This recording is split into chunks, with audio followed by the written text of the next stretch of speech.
There's a lot of reasons why we all rank up the champions that we rank up. Sometimes we get to rank up the champions that we want, and other times we got to rank up champions for alliance for defense, or even worse, for prestige. But today I get to rank up a champion for speed. Corvus is probably going to be my go-to champion for 6.3 and 6.4, trying to gun for that top 100 Legends time and really top 60 Legends time in 6.3, going for that exclusive champion that is part of the rewards for getting the top 60 and top 100. And yeah, Corvus, he's a monster. I don't think I really need to talk much about it. His damage output is ridiculous. I'm going to do a little bit of a test run in just a moment here after I rank him. So let's go ahead and take care of that right now. And I kind of was hoping that I would get Ghost. Ghost was going to be kind of my, my main go-to champion if I could have pulled her. I think that maybe in easier content, that Corvus is probably an easier champion to play, and their speed is comparable. But I think as the difficulty of the content increases, then I think Ghost actually pulls ahead. You know what? I gotta sell some ISO. My gold is not looking. Oh, you know what? We could pop some arena crystals. Let's do that. Let's get some of this gold. But yeah, when it comes to the more difficult content, I think that Ghost pulls in the lead as far as being the easier and faster champion, easier to work on the team, easier if the node requires you to intercept, and things like that. But I'm definitely not sad about having to rank up Corvus. Corvus was definitely my second most desired as far as champions to use for speed running. Okay, decent units, 300,000 gold. That should be enough to finish off ranking up Corvus. So what I'm gonna do is, of course, continue taking him up to 565, and then I want to test him out in Uncollected and do a little bit of a mini speed test just to really get an idea of how fast he is as a champion. Alright, we need one more ISO brick. You know what? It's going to be a little bit over, but that's fine. It's not too much over. Not too much of a waste. Okay, so let's go ahead and put this guy to the test. Just want to claim this stuff out of the overflow real quick. Make sure it doesn't expire. And we're going to go into Uncollected. And I'm going to go ahead and... we got to pick out a team first. Oh, this isn't Uncollected. I don't have the final quest unlocked yet. I might be saving that for... I have to evaluate the offer just to see if it's something that I want, something that it may help for when it comes to going for Legends. Let's see. I don't even know all the best synergies. I'm sure people are going to be looking at this and thinking like, dude, you Corvus noob. Don't you know that you're supposed to use X champion with Y champion and all this? You know what? It really doesn't matter. I'm not going to try to figure out the best team for him right now. I'm probably not going to be able to bring in the absolute best team while using him for a Legends run anyway. I'm probably going to have other champions on the team for boss encounters and things like that. So 3 champions, that's good enough. Let's go ahead and start a timer. As I start the quest here, let's do a little countdown. 3, 2, 1, go. And I'll stop this timer as soon as we get through the quest. So I'm going to go up here. Oh, we got a mutant champion up first. It's always good. And Namor, he just so happens to be an Avenger as well. Hashtag Avenger. So, we're going to get 2 charges. The way Corvus's charges work, and I should start by saying, yeah, I am definitely a Corvus noob. But the way his charges work is you get a charge for killing a mutant champion, you get a charge for killing an Avenger, you get a charge for killing a tech champion, and then you also get one for enemies that evade. If you can knock them down in the fight, you get a charge that way as well. So those are the 4 ways. So because this guy is a mutant and an Avenger, well, I just got 2 charges. We're going to bounce over here. And, Spidey's an evade.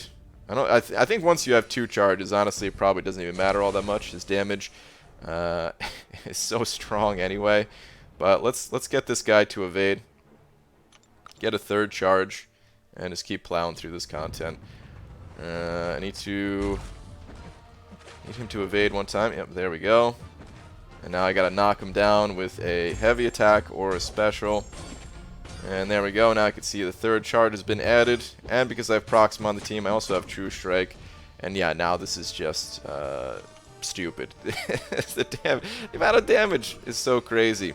Let's see how Colossus fares. I know Colossus, doesn't he have some type of an ability where I think he's capped on the amount of damage that you can deal through critical hits, something like that.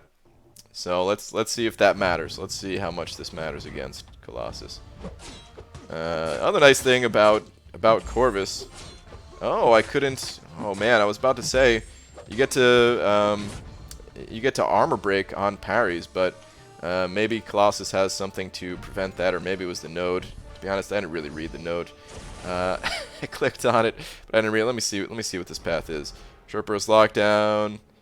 It shouldn't matter. Yeah, I think it was something that Colossus had that prevents the armor break, maybe. But yeah, these fights, this is kind of just silly at this point. Critting for nearly 8,000. Don't even have that fourth charge. I'm not boosted. I do have suicides. Part of the reason why Corvus's damage scales so well is that he doesn't have any plus attack from his own abilities. It's all increased crit damage rating, and because Corvus has a 100% crit chance with that crit damage rating, let's see if I can get a fourth charge. No tech champions. With that, you know, with the multipliers of 100% crit chance plus the crazy, you know, cruelty stacks that he has at the start of the fight with those charges, one cruelty stack per charge. The crit damage is crazy, and if you're not running suicides, then you're kind of missing out on that third crucial multiplier of having a large boosted attack.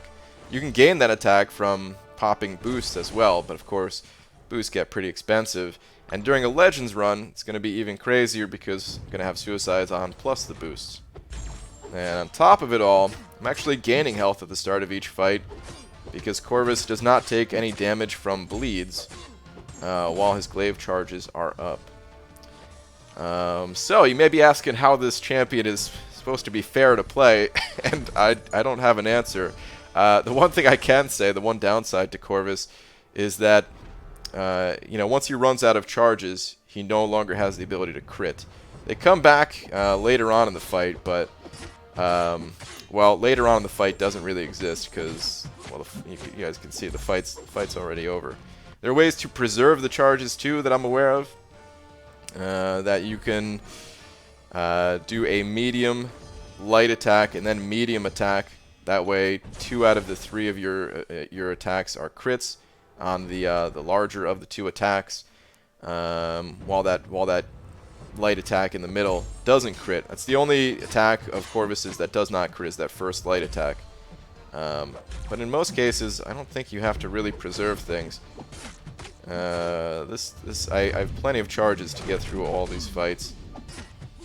And Mr. Fantastic here, he has evade, but I've got Proxima on the team, so there'll be no evading here. Oof, I don't know what node that was that just did all that damage to me.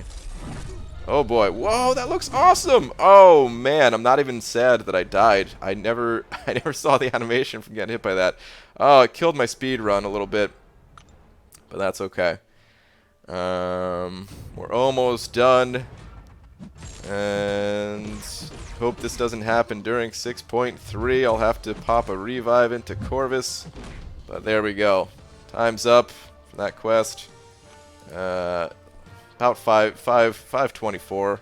Let's take one final look at Corvus before I wrap up this video. Just taking a look at his stats. The stats don't really matter because the crit is 0, but then of course it's guaranteed when you have the glaive charges up. Crit damage rating, again, doesn't really matter. He gets all of that from his charges. Wow, he actually has some crit resistance. Did not know that about Corvus. Okay, there's another thing to boost him, to give him a boost. He really needed that. His block proficiency is also quite nice.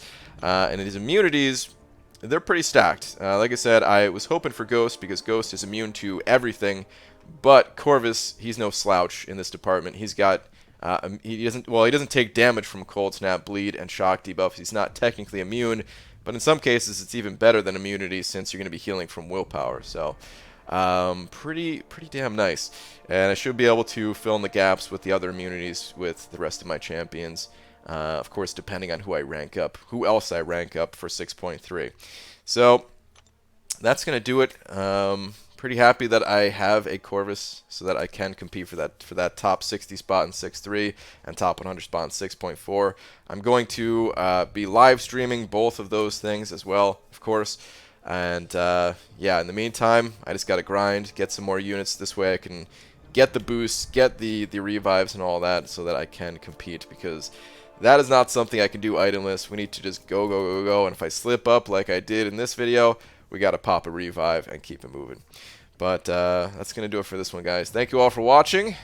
I wish you all the best of luck in pulling a Corvus of your own if you do not already have them. And if you do have them, leave some tips, because like I said, I'm a little bit of a Corvus noob, and I know this guy is pretty popular. So there's a lot of people that have some good info on Corvus that hopefully you guys can share with me. Cut down a little bit on the learning process for me.